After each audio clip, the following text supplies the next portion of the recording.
Sending USDT to Tonkeeper wallet is pretty easy thing to do. Today we will talk about how you guys can send USDT to Tonkeeper wallet.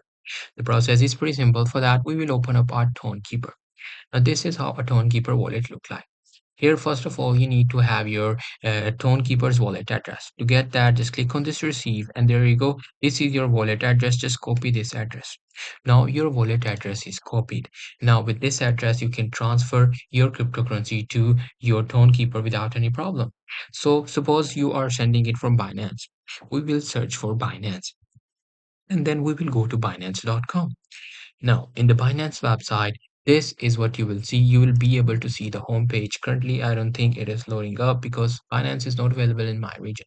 But you just have to go to Binance, go to the transfer crypto section, and in the transfer crypto section, they will want you to enter the recipient's wallet address. In the recipient's wallet address, you simply have to put the address that you just copied from Tonekeeper. And there you go, you will easily be able to transfer your USDT from any of the platform to your Tonekeeper. Hope you guys find this video helpful.